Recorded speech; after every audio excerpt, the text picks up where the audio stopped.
Assalamu alaikum. My name is Iram Riaz. Today the topic of discussion is rule of law in administrative law. इसमें हम देखेंगे कि rule of law की importance क्या है। तो जब हम रूल ऑफ लॉ की इम्पोर्टेंस देखते हैं एडमिनिस्ट्रेटिव लॉ में, तो यहाँ पे ये कॉन्सेप्ट जो है ये प्रिवेल करता है। उसे एडमिनिस्ट्रेटिव लॉ में इसकी बहुत ज़्यादा इम्पोर्टेंस है। अब ये कहता है कि जितने भी सिटीजन्स हैं किसी भी स्टेट के, तो उन सब को इक्वल प्रोटेक्शन लॉ की और equal treatment under the law उन सब को प्रोवाइड किया जाए। यानी कि तमाम सिटीजन्स को लॉ जो है वो इक्वल प्रोटेक्शन देगा और इक्वल ट्रीटमेंट देगा।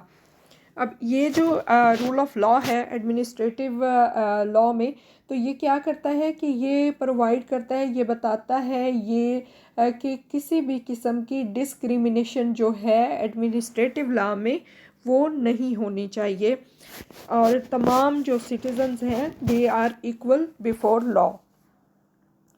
अब हम इसका मीनिंग देख लेते हैं कि रूल ऑफ लॉ इसका मतलब क्या है। तो ब्लैक लॉ डिक्शनरी कहती है कि रूल ऑफ लॉ का मतलब है कि सुप्रीमेसी ऑफ लॉ।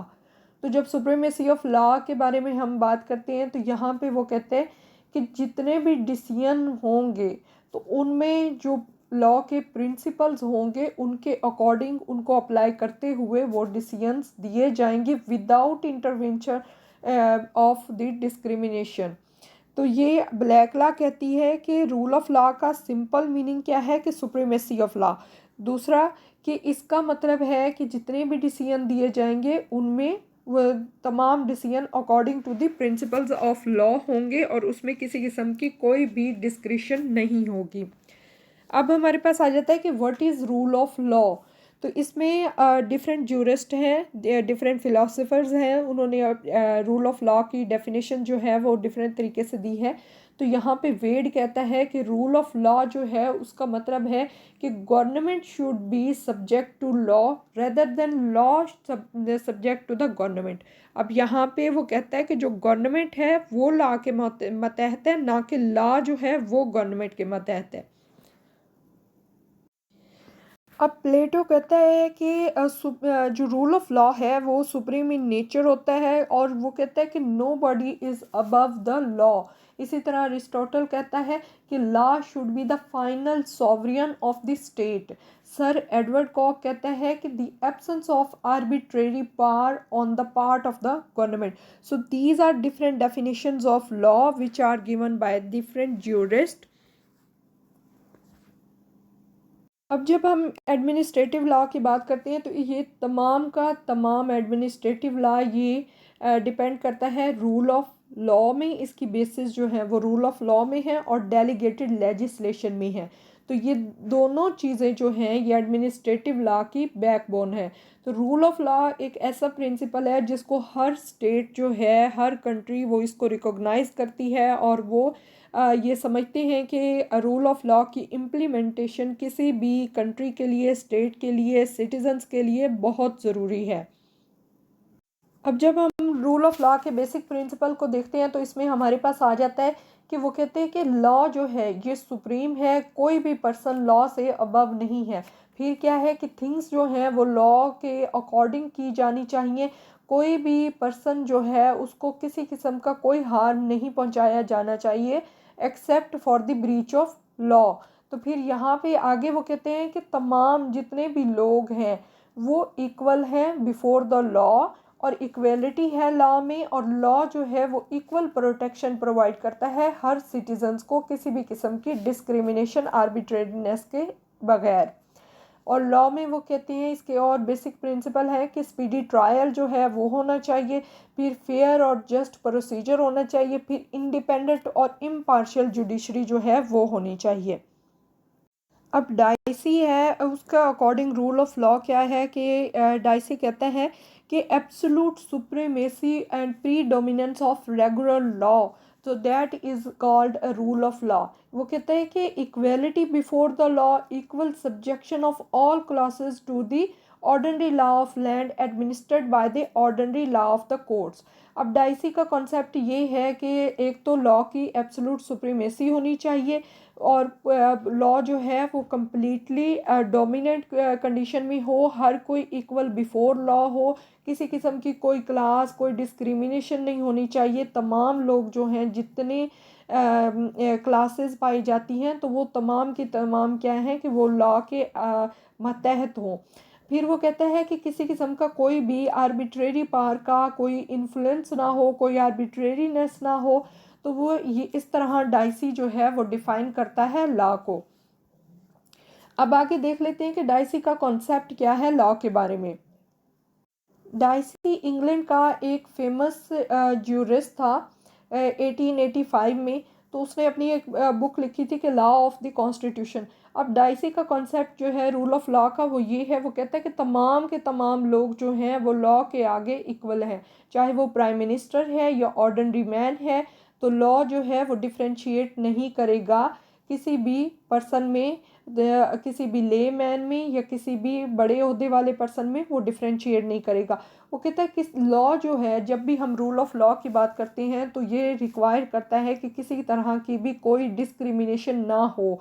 और रूल ऑफ लॉ वो कहता है कि ये एक वाहिद सुप्रीम जो है अथॉरिटी है इन द नेचर, कि इसको फॉलो करना चाहिए। अब डाइसी जो था ये अगेंस्ट था कि डिफरेंट तरह के रूल्स बनाए जाएं मुख्तलिफ लोगों के लिए, यानी हर एक के लिए जो अशराफिया है उसके लिए अलग रूल हो, दूसरी आवाम के लिए अलग हो। तो वो इस चीज़ के अगेंस्ट था। वो कहता था जितने भी लोग हैं वो एक ही तरह का कानून होना चाहिए और सब लोगों पे वो इक्वली एप्लीकेबल होना चाहिए। और जब वो इक्वली उसकी इम्प्लीमेंटेशन होगी तो that is called the rule of law. और रूल ऑफ लॉ की जब बात करते हैं तो फिर वो ही सुप्रीम होता है, उसके अलावा कोई भी पर्सन जो है वो उस लॉ से ऊपर नहीं होगा किसी भी कंडीशन में। अब डाइसी का जो कॉन्सेप्ट है लॉ के रूल ऑफ लॉ के बारे में जो उसने डॉक्ट्रिन पेश किया था, तो इसको थ्री थिंग्स में सम अप करते हैं कि एक वो कहता था कि सुप्रीमेसी ऑफ लॉ होनी चाहिए, दूसरा इक्वेलिटी बिफोर द लॉ होनी चाहिए, तीसरा pre dominance of legal spirit होना चाहिए। अब इनको हम वन बाय वन डिस्कस कर लेते हैं। अब सुप्रीमेसी ऑफ लॉ के बारे में वो कहते हैं कि लॉ जो है that is the supreme authority. इसके अलावा कोई भी पर्सन जो है वो इस लॉ से ज़्यादा सुप्रीम नहीं हो सकता। लॉ की ही कंप्लीट डोमिनेंस होनी चाहिए, एक रेगुलर लॉ होना चाहिए जिसका इन्फ्लुएंस हो हर जितने भी लोग हैं, जितने भी सिटीजन्स हैं, जितने भी पर्सनस हैं, उन पे इक्वली इसका इन्फ्लुएंस हो। वो कहता है कि जब लॉ की सुप्रीमेसी की बात आती है तो यहाँ पे जितनी भी आर्बिट्रेरी पावर्स होंगी या डिस्क्रिशनरी पावर्स होंगी तो वो सारी जो हैं वो मौजूद ना हो, उनकी एब्सेंस हो जब लॉ की इम्प्लीमेंटेशन की बात आए। तो यहाँ पे वो कहता है कि कोई भी पर्सन ये नहीं कह सकता कि किसी भी किस्म का अपना इन्फ्लुएंस यूज़ करे, अपनी चॉइसेस बनाए या अपने किसी के साथ जुल्म करे या अपनी अथॉरिटी का मिसयूज़ करे। तो वो कहते हैं जितनी भी ये या कोई डिस्क्रिशन करे, तो जितनी भी ये चीज़ें हैं वो कहते हैं ये सब नहीं होनी चाहिए। जब लॉ की बात आती है तो फिर सुप्रीमेसी की बात होगी और इक्वेलिटी की बात होगी। और यहाँ पे जब वो सुप्रीमेसी की बात कर रहा है तो वो कहता है कि तमाम आर्बिट्रेरी पार्ट्स जो हैं इनका एब्सेंट होना बहुत ज़रूरी है। अगर आर्बिट्रेरी पार्ट्स मौजूद होंगे तो फिर जो लॉ की सुप्रीमेसी है वो कभी भी नहीं हो सकती, फिर रूल ऑफ लॉ कभी भी नहीं हो सकता किसी भी स्टेट में। फिर वो कहता है कि कोई भी पर्सन जो है अगर उससे किसी किस्म का पनिश किया जाना है या उसको आपने सफ़र करना है उसकी बॉडी को या गुड्स को, तो वो सिवाय लॉ की परमिशन के in a lawful manner, in a legal manner, अगर उसने कोई लॉ का ब्रीच किया है तो तब उस पर्सन को आप उसकी बॉडी को कोई भी अगर आप सफ़र करते हैं या गुड्स को सफ़र करते हैं तो तब कर सकते हैं, उसके अलावा आप नहीं कर सकते। सो this is the concept of supremacy of law of dicey. Next हमारे पास आ जाता है कि इक्वेलिटी बिफोर द लॉ।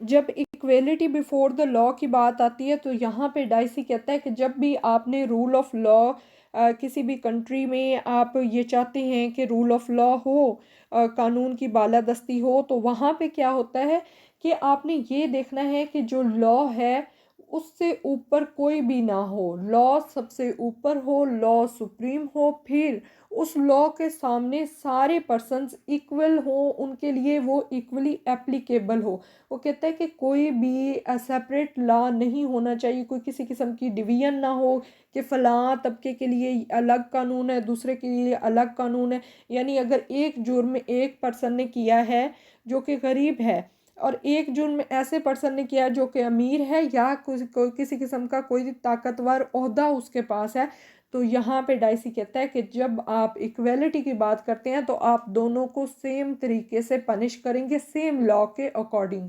वो कहता है कि तमाम सिटीजन्स जो हैं वो सेम लॉ के आगे उसके मातहत होंगे, किसी के लिए कोई डिस्क्रिमिनेशन नहीं की जाएगी। तो फिर वो कहता है कि कोई भी पर्सन जो है वो ये नहीं कह सकता कि मैं लॉ से उसको इस्तिस्ना हासिल है, इम्यूनिटी हासिल है, ये ऐसा नहीं हो सकता। बल्कि जो भी क्राइम होगा, जो भी रूल होगा, जो भी लॉ होगा, उसकी जो भी पनिशमेंट होगी, वो सब के लिए इक्वल होगी। नेक्स्ट वो कहता है कि प्रीडोमिनेंस ऑफ लीगल स्पिरिट।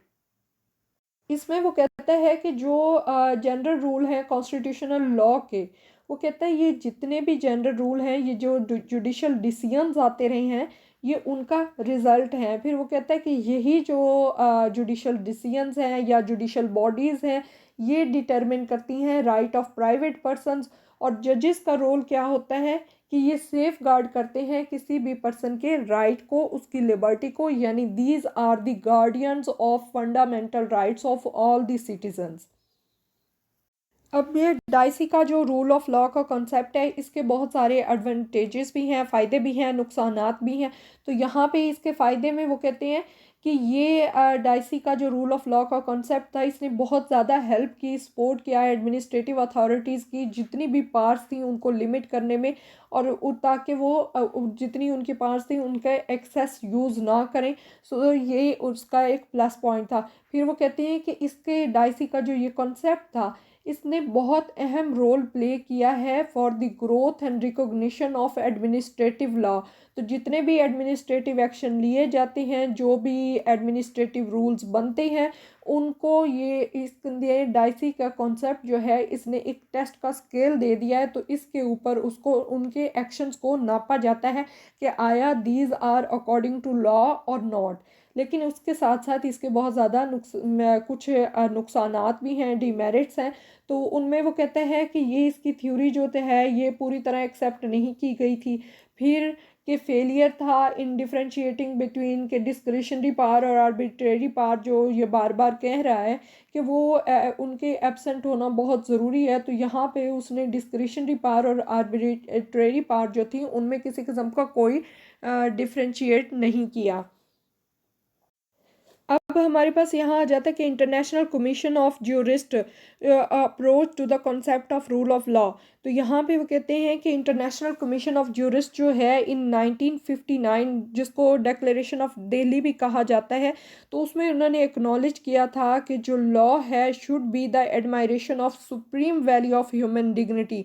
तो इसमें उन्होंने कुछ ऑब्जर्वेशंस जो हैं वो पेश की थी कि रूल ऑफ लॉ जो है उसमें होना चाहिए कि कौन कौन से जो अहम पहलू हैं वो मौजूद होने चाहिए। तो इन अहम पहलुओं में उन्होंने कहा था कि एग्जिस्टेंस ऑफ रिप्रेजेंटेटिव गवर्नमेंट को होना बहुत ज़रूरी है। दूसरा कि respect for the basic human rights and freedom उसका होना ज़रूरी है, जो कि यूनाइटेड नेशन के 1948 के universal declaration of human rights में दिया गया और 1950 के European convention of human rights में दिया गया। तो उनमें जो राइट्स ह्यूमन के बताए गए हैं और उसकी फ्रीडम के बारे में बताया गया, तो उनके लिए रिस्पेक्ट होना, उनके बेसिक राइट फंडामेंटल राइट्स के लिए रिस्पेक्ट होना बहुत ज़रूरी है for the sake of rule of law. तो ये इसका एक बहुत अहम पहलू है। फिर आगे वो कहते हैं कि कोई भी रेट्रोस्पेक्टिव पीनल लॉज जो हैं उनका एब्सेंस होना बहुत ज़रूरी है। फिर कहते हैं कि कोई भी प्रोसीडिंग जो है अगेंस्ट द स्टेट हो सकती हो होनी चाहिए, अगर बनती है तो स्टेट के अगेंस्ट भी प्रोसीडिंग की जा सकती है। फिर राइट टू फेयर ट्रायल है। फिर उसके बाद वो कहते हैं कि इंडिपेंडेंट जुडिशरी का होना बहुत ज़रूरी है रूल ऑफ लॉ के लिए। और नेक्स्ट वो कहते हैं कि कंट्रोल ऑफ डेलीगेटेड लेजिस्लेशन जो है ये भी बहुत ज़रूरी है रूल ऑफ लॉ के लिए। नेक्स्ट है हमारे पास लॉर्ड बिंगम जो है उसका कॉन्सेप्ट क्या है रूल ऑफ लॉ का। तो उसने प्रिंसिपल्स कुछ दिए हैं। वो कहता है ये वाले प्रिंसिपल्स जो हैं ये बहुत ज़रूरी हैं रूल ऑफ लॉ के लिए। वो कहता है कि लॉ जो है वो ऐसा होना चाहिए कि that must be accessible, understandable, clear होना चाहिए, प्रिडिक्टेबल होना चाहिए। यानी लॉ जो है वो सबके लिए हर पर्सन उस तक रसाई हासिल कर सके, उसको समझ सके, क्लियर हो, प्रिडिक्टेबल हो, यानी डिफ़िकल्ट नहीं होना चाहिए। फिर वो कहता है कि अगर कोई क्वेश्चन हो लीगल राइट का, लाइबिलिटी का, तो फिर उस क्वेश्चन को रिजॉल्व किया जाना चाहिए by the application of law, ना कि किसी किस्म की कोई डिस्क्रिशन की पावर को एक्सरसाइज करते हुए उसको नहीं सॉल्व किया जाना चाहिए, बल्कि लॉ की एप्लीकेशन को के थ्रू ही वो क्वेश्चन जो है लीगल राइट का या लाइबिलिटी का वो सॉल्व होना चाहिए। नेक्स्ट वो कहता है कि लॉ जितने भी लैंड के हैं ये इक्वली एप्लीकेबल होने चाहिए तमाम पर्सनस पे। फिर वो कहता है कि चाहे अगर कोई मिनिस्टर है या पब्लिक ऑफिसर है तो उन सब के जो पार्ट्स उन्हें दी गई हैं, जो उनको डेलीगेट की गई हैं पार्ट्स, वो तमाम पार्ट्स जब भी वो एक्सरसाइज करेंगे तो वो इन ए गुड फेथ करेंगे, फेयर होनी चाहिए, फेयर एक्सरसाइज होनी चाहिए उन पार की। ठीक है। और फिर जितनी पार उन्हें दी गई हैं उतने ही पार्स का वो इस्तेमाल करेंगे, उसकी उतनी ही लिमिट में करेंगे, उससे ज़्यादा नहीं बढ़ेंगे। और ना ही उन पार को यूज़ करते हुए उनकी पार की जो एक्सरसाइज होगी वो रीज़नेबल होनी चाहिए। किसी किस्म की वो अनरीज़नेबल एप्लीकेबिलिटी उसकी नहीं होनी चाहिए, ना ही वो पार्स जो हैं वो अनलिमिटेड होनी चाहिए। उसके अलावा ये कहता है कि जो लॉ है वो तमाम जितने भी ह्यूमन राइट्स हैं, उनके फंडामेंटल राइट्स हैं, उनको इक्वली प्रोटेक्ट करे, उनकी सेटिस्फैक्ट्री जो प्रोटेक्शन है वो प्रोवाइड करे। लॉ ऐसा होना चाहिए कि वो फंडामेंटल राइट्स जो किसी भी ह्यूमन बीइंग के हैं तो उनको प्रोटेक्ट करे। अब आगे वो कहता है कि लॉ जो है रूल ऑफ लॉ, इसका मतलब ये है कि कोई भी अगर किसी किस्म का कोई मैटर आया है तो वो बगैर किसी डिले के in a bonafide civil dispute जो है उसको बड़े अच्छे तरीके से रिजॉल्व करना चाहिए। फिर वो कहते हैं कि कोई भी जो प्रोसीजर्स हैं जो प्रोवाइड किए गए हैं लॉ की एप्लीकेबिलिटी के लिए, उसकी इम्प्लीमेंटेशन के लिए, तो वो प्रोसीजर जो है स्टेट जो भी अडॉप्ट करेगी तो those procedures should be fair. और फिर वो कहता है कि जितने भी लॉ होंगे तो उसमें रूल ऑफ लॉ ये रिक्वायर करता है कि वो तमाम के तमाम इंटरनेशनल लॉ और नेशनल लॉ जो हैं वो स्टेट जो भी बनाती है वो उसके ड्यूटी बाउंड होगी कि वो उनको फॉलो करे। आगे एक बहुत अहम सवाल हमारे पास आ जाता है कि क्या पाकिस्तान में रूल ऑफ लॉ है या नहीं। मोस्ट आप में से बहुत ज़्यादा लोग ये कहेंगे कि पाकिस्तान में रूल ऑफ लॉ नहीं है। तो इसको हम डिटेल में डिस्कस कर लेते हैं कि क्या वाकई पाकिस्तान में रूल ऑफ लॉ नहीं है, या जो हमने ये रूल्स बताए हैं, डिफरेंट जूरिस्ट ने जो बताए हैं रूल ऑफ लॉ के प्रिंसिपल्स जो बताए हैं, तो उनको हम देखते हैं कि क्या पाकिस्तान में वो प्रिंसिपल्स एप्लीकेबल होते हैं, उनकी इम्प्लीमेंटेशन हो रही है या नहीं हो रही। अब पहला पॉइंट हमारे पास आ जाता है एक्सेसिबिलिटी का और इंटेलिजिबिलिटी का। तो वो कहते हैं कि क्या ये इस पे पाकिस्तान पूरा उतरता है। तो यहाँ पे है वो कहता है कि लॉ जो है वो एक्सेसिबल होना चाहिए, पॉसिबल होना चाहिए, इंटेलिजिबल होना चाहिए, क्लियर एंड प्रिडिक्टेबल होना चाहिए। तो जब ये कंडीशन हम देखते हैं तो यहाँ पे हमारे पास आता है कि पाकिस्तान ये रिक्वायरमेंट जो रूल ऑफ लॉ की है ये फुलफिल नहीं करता, क्योंकि पाकिस्तान में इंटेलिजिबिलिटी जो है वो उसकी बहुत ज़्यादा फुकदान है। फिर उसके अलावा ये है कि कोई भी जब एक्सेसिबिलिटी की बात आती है तो किसी भी किस्म की कोई भी ट्रांसलेशन जो लॉ की है वो नहीं है। ज़्यादातर लोग उर्दू जानते हैं, इंग्लिश जो है वो ठीक है, सारे हमारी पढ़ाई जाती है, हमारे सिलेबस का हिस्सा है, हमारे सारे सब्जेक्ट्स जो हैं वो इंग्लिश में पढ़ाए जाते हैं, लेकिन लोग वो बोलते नहीं हैं, वो समझते नहीं हैं। और बहुत सारा हमारी एक लार्ज मेजॉरिटी जो है वो अंडरस्टैंड नहीं करती इंग्लिश लैंग्वेज को।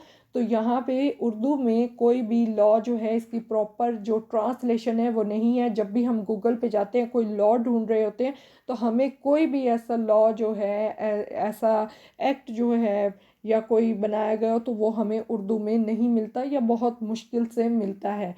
फिर है कि लॉ जो है ये अवेलेबल होना चाहिए हर पर्सन को, कि उनके पास हो। तो ऐसा कोई भी फॉर्म नहीं है कि ये इंग्लिश में तो अवेलेबल है लेकिन उर्दू में अब इसकी अवेलेबिलिटी बहुत मुश्किल है। अगला पॉइंट हमारे पास आ जाता है कि रिप्रेजेंटेटिव गवर्नमेंट। अब रिप्रेजेंटेटिव गवर्नमेंट की जब हम बात करते हैं तो इंटरनेशनल कमीशन ऑफ ज्यूरिस्ट ये कहता है कि किसी भी कंट्री में रूल ऑफ लॉ होने के लिए ज़रूरी है कि वहाँ पे रिप्रेजेंटेटिव गवर्नमेंट जो है, इलेक्टेड गवर्नमेंट जो डेमोक्रेटिक गवर्नमेंट जो है उसका होना बहुत ज़रूरी है। तो पाकिस्तान जो है ये फुलफ़िल करता है इसकी रिक्वायरमेंट को in the form of national assembly and provincial assemblies. लेकिन जब नेशनल असम्बली की हम बात करते हैं तो हम हमारे आजकल के करंट क्राइसिस जो हैं वो हम देख रहे हैं। तो प्रोविंशियल असम्बली की बात करते हैं तो क्या इसमें रूल ऑफ लॉ पाया जाता है? तो आप मुझे नीचे कमेंट में बताएं कि हमारे यहाँ नेशनल असम्बली और प्रोविंशियल असम्बली और इलेक्टेड गवर्नमेंट और डेमोक्रेटिक गवर्नमेंट जो है उसमें रूल ऑफ लॉ है या नहीं है। फिर आगे आ जाता है कि जब चले हमारे पास नेशनल असम्बली है, प्रोविंशियल असम्बली है, लेकिन जब लोकल गवर्नमेंट की बात आती है तो इनको जो पावर डेलीगेट की जाती हैं वो बहुत ही कम है। तो यहाँ पे आके जो कंसेप्ट है रिप्रेजेंटेटिव गवर्नमेंट का, तो वो जब लोकल बॉडीज़ की बात आती है तो यहाँ पे वो कंसेप्ट जो है वो कहीं पीछे रह जाता है। नेक्स्ट हमारे पास आ जाता है independent judiciary. So yes, independent judiciary, इसके बारे में भी आप मुझे बेहतर बता सकते हैं कि पाकिस्तान में इंडिपेंडेंट जुडिशरी है या नहीं है। रूल ऑफ लॉ के लिए बहुत ज़रूरी है इंडिपेंडेंट जुडिशरी का होना, क्योंकि इंडिपेंडेंट जुडिशरी है जो हमारे फंडामेंटल राइट्स को प्रोटेक्ट करती है। तो इंडिपेंडेंट जुडिशरी में आ जाता है कि हायर जुडिशरी में हाई कोर्ट आ जाती हैं, सुप्रीम कोर्ट आ जाती हैं। जब भी हम बात करते हैं इंडिपेंडेंट जुडिशरी की तो सिर्फ दो ही कोर्ट्स को जहन में रखा जाता है, high court and supreme court. तो जो आपके सामने हाई कोर्ट है वो भी आपको पता है, बेहतर पता है कि क्या वो इंडिपेंडेंट है। सुप्रीम कोर्ट के अभी आपको ही बेटर पता है, आप बता सकते हैं इंडिपेंडेंट है। इन द पेपर लिखे हुए लॉज के अकॉर्डिंग तो यस, हाई कोर्ट भी इंडिपेंडेंट है, सुप्रीम कोर्ट भी इंडिपेंडेंट है। बट जहाँ पे इम्प्लीमेंटेशन की बात आती है, जहाँ पे उनकी परफॉर्मेंस की बात आती है तो वो थोड़ी डाउटफुल है। फिर जब लोअर जुडिशरी की बात आ जाती है तो लोअर जुडिशरी जो है वो इंडिपेंडेंट नहीं है, क्योंकि इसको मुसलसल सामना करना पड़ता है बहुत ज़्यादा लोअर जुडिशरी को, रिलीजियस एक्सट्रीमिस्ट का और पॉलिटिशियंस का। तो ये हाई कोर्ट को भी सामना करना पड़ता है और फिर लोअर जुडिशरी को भी सामना करना पड़ता है। बट सॉरी टू से हमारी सुप्रीम कोर्ट भी आज़ाद नहीं है, इंडिपेंडेंट नहीं है। तो आगे आ जाता है कि कौन सी चीज़ें जो हैं वो जुडिशरी में उसकी इंडिपेंडेंस में रुकावट बनती हैं, कि करप्शन है, इनकम्पिटेंस है। तो ये जो है ये चीज़ें ये लोअर जुडिशरी में बहुत ज़्यादा पाई जाती हैं, जिसकी वजह से उसकी इंडिपेंडेंट कहा नहीं जा सकता कि वो एक इंडिपेंडेंट जुडिशरी है। फिर हमने ये कॉमन प्रैक्टिस देखते हैं कि कन्विक्शन बिफोर कन्विक्शन, ये कॉमन प्रैक्टिस है। आपने अगर बेल देनी है तो बेल का प्रोसीजर इतना लंबा कर देते हैं। इसी तरह कोई अगर आपने सज़ा सुनानी है, एडजर्नमेंट है, तो उसके आप कई हफ्ते लगा देते हैं। तो यहाँ पे जब ये सारी बातें आती हैं, परफॉर्मेंसेस की बात आती है, तो फिर जो जुडिशरी है हमारी वो इंडिपेंडेंट नहीं है।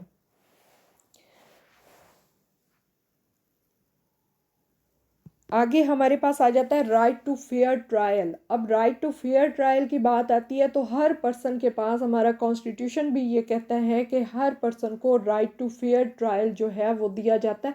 ये हर पर्सन का फंडामेंटल राइट है।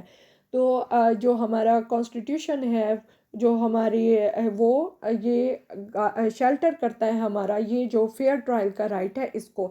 लेकिन और ये बहुत ज़रूरी है रूल ऑफ लॉ के लिए। लेकिन क्या राइट टू फेयर ट्रायल है? तो फिर वही बात आ जाती है कि इसको जब देखा जाता है, आप फेयर ट्रायल की बात करेंगे तो क्या देखा जाता है कि किसी किस्म की कोई भी उसमें बाइसनेस ना हो, करप्शन ना हो, ऑन द मेरिट्स हो, स्पीडी ट्रायल हो। तो ये सारी चीज़ें देखी जाती हैं। अब यहाँ पे जब हम राइट टू फेयर ट्रायल देखा जाए तो पाकिस्तान में इसकी इम्प्लीमेंटेशन बहुत कम है। यहाँ पे किसी भी पर्सन बहुत मुश्किल से आपको इंसाफ मिलता है, बहुत लंबा प्रोसीजर होता है, डिलेड जस्टिस है और बहुत ही ज़्यादा इसमें फ्लॉज पाए जाते हैं। तो सॉरी टू से कि राइट टू फेयर ट्रायल नहीं है। फिर आगे हमारे पास आ जाता है कि वो कहते हैं एंटी टेररिज्म एक्ट में 1997 में, इसके हम एक एग्जांपल ले लेते हैं कि उसमें ये कहा गया है कि trial shall be concluded with in 7 days। लेकिन क्या पाकिस्तान में कोई भी ट्रायल विद इन 7 days हुआ है? Except some 1 or 2 trials. उसके अलावा जो वो भी पब्लिक प्रेशर में दिए गए हैं उसका, उसके अलावा क्या कभी भी कोई ट्रायल जो है विद इन 7 days उसको कंक्लूड किया गया है? फिर आगे वो कहता है कि जब भी फेयर ट्रायल की बात आती है तो उसमें जजेस का बिहेवियर देखा जाता है, उनकी एडजर्नमेंट्स देखी जाती हैं, उनकी बाइसनेस देखी जाती है। तो जब ये सारी चीज़ें हम देखते हैं तो पाकिस्तान में राइट टू फेयर ट्रायल नहीं है। फिर हमारे पास आ जाता है कि without prohibitive cost and inordinate delay. अब यहाँ पे जब हम बात करते हैं ये कि ये जो है रूल ऑफ लॉ का बहुत ही इम्पोर्टेंट एस्पेक्ट है। वो कहता है कि तमाम लोगों को जो जस्टिस है, जो उनके मैटर्स हैं वो रिजॉल्व किए जाने चाहिए बग़ैर किसी भारी प्रोहिबिटिव कॉस्ट के, और उनमें किसी किस्म का डिले ना हो। तो यहाँ पे वो कहता है कि इसके लिए पॉलिसीज़ बनाई गई हैं, पेपर वर्क हमारे पास मौजूद है, वो हमारे पास है, लेकिन सॉरी टू से बट इसकी इम्प्लीमेंटेशन नहीं है। जब इनकी पॉलिसीज़ को हम डिस्कस करते हैं तो उसमें केस मैनेजमेंट आ जाता है, अवॉर्डिंग कॉस्ट आ जाता है, फिर एडीआर हमारे पास आ जाता है, लेकिन इसकी इम्प्लीमेंटेशन कहाँ हो रही है? बहुत ही कम केसेस होंगे जिनमें इसकी इम्प्लीमेंटेशन देखी गई है।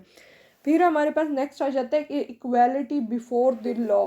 तो यस, जो हमारा लॉ है वो सबके लिए इक्वल है, इक्वल ही बनाया गया, लेजिस्लेशन उसकी इक्वली की गई है कि वो जो लॉ है वो सब पे एप्लीकेबल है, उसमें किसी किस्म की कोई डिस्क्रिमिनेशन नहीं है। कोई गरीब अमीर ओहदेदार ताकतवर कमज़ोर, इनके लिए अलग अलग रूल ऑफ लॉ नहीं है। लेकिन जब इक्वालिटी की बात करते हैं, इसकी इम्प्लीमेंटेशन की बात करते हैं, तो यहाँ पे आके इम्प्लीमेंटेशन की बात जब होगी तो पाकिस्तान में क्या है कि जो गरीब है उसके लिए तो लॉ मौजूद है, जो अमीर है वो लॉ से वो इस्तिस्ना है, they are exempted from the law. तो यहाँ पे कहा जा सकता है कि इक्वालिटी बिफोर जो लॉ है ये पाकिस्तान में मौजूद नहीं है। फिर आगे आता है पॉइंट के बेसिक ह्यूमन फ्रीडम। ये बहुत इम्पोर्टेंट एस्पेक्ट है रूल ऑफ लॉ के लिए। तो इसमें वो कहता है कि तमाम जो भी लॉ होगा या कोई स्टेट है तो वो जितने भी ये universal declaration of human right 1948 की जो है यूनाइटेड नेशन की, इसमें जो basic human rights human freedoms बताई गई हैं तो उनके लिए रिस्पेक्ट हो, उनको अपनी जो हर स्टेट जो है वो अपने लॉ में शामिल करेगी। तो कॉन्स्टिट्यूशन 1973 का जो उसका पार्ट 2 है, चैप्टर 1 है, तो वो फंडामेंटल राइट्स का जो चैप्टर है उसमें जितने भी बेसिक ह्यूमन राइट्स हैं जो universal declaration of human rights United nation के हैं उनके बारे में बताया गया है कि ठीक है वो हमारे लॉ में शामिल है। लेकिन फिर बात आ जाती है कि क्या उसकी इम्प्लीमेंटेशन है, क्या पाकिस्तान में फंडामेंटल राइट्स सबको मिल रहे हैं? तो जब हम इम्प्लीमेंटेशन की बात करते हैं तो वो सॉरी वहाँ पे इसकी इम्प्लीमेंटेशन बहुत पुअर है। फंडामेंटल राइट्स सारे किसी को भी नहीं मिल रहे हैं और बहुत ज़्यादा इसमें हमारे ड्रॉबैक्स हैं। हमारी जो जुडिशरी है वो हमारी प्रोटेक्ट करती है हमारे फंडामेंटल राइट्स को। तो यहाँ पे हम इसकी जुडिशरी का, इंस्टीट्यूशंस का, उनका इंडिपेंडेंट होना, ऑनेस्ट होना, फेयर होना वो बहुत ज़रूरी है। तो जब इम्प्लीमेंटेशन की बात आती है तो बेसिक ह्यूमन फ्रीडम की जो फंडामेंटल राइट्स हैं तो उनकी इम्प्लीमेंटेशन नहीं है।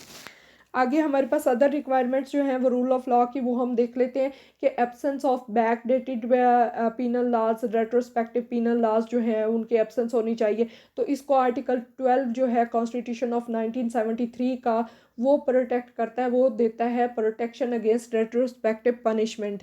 तो ये हमारे पास रूल ऑफ लॉ का जो है ये इन दी रिटन फॉर्म आर्टिकल 12 जो है वो उसको कवर कर लेता है। फिर हमारे पास आ जाता है कि right to bring proceeding against the state. तो इसमें हमारे पास आर्टिकल 199 और आर्टिकल 184 क्लॉज 3 जो कॉन्स्टिट्यूशन का है, रिट जुरिस्डिक्शन जिसमें दी गई है, सुप्रीम कोर्ट के पास पार है, जो हाई कोर्ट के पास पार है, तो वहाँ पे हम स्टेट के अगेंस्ट भी प्रोसीडिंग कर सकते हैं।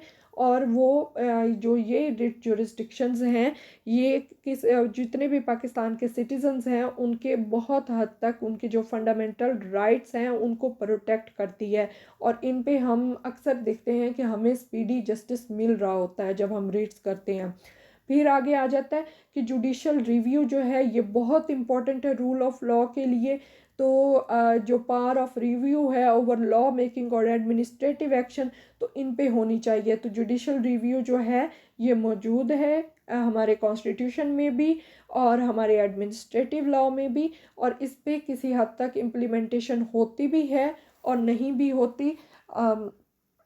बाकी आगे हम देख लेते हैं कि मॉडर्न जो लॉज हैं वो कौन कौन से हैं जो रूल ऑफ लॉ में शामिल किए गए हैं। तो उसमें आ जाता है कि लॉ एंड ऑर्डर है, प्रिंसिपल ऑफ नेचुरल जस्टिस है, फिर फिक्स रूल्स एंड रेगुलेशन है, इलिमिनेट आइडिया ऑफ डिस्क्रिशन है, फिर due fair process of law है, फिर प्रेफरेंस ऑफ जजेस and court of law over the executive authority और एडमिनिस्ट्रेटिव ट्रिब्यूनल्स ये आ जाता है, जुडिशल रिव्यू आ जाता है। So these are all forms of important aspect of modern laws जो कि बहुत ज़रूरी हैं रूल ऑफ लॉ के लिए। So this is end of my video, please subscribe my channel. Thank you so much. अल्लाह हाफिज़।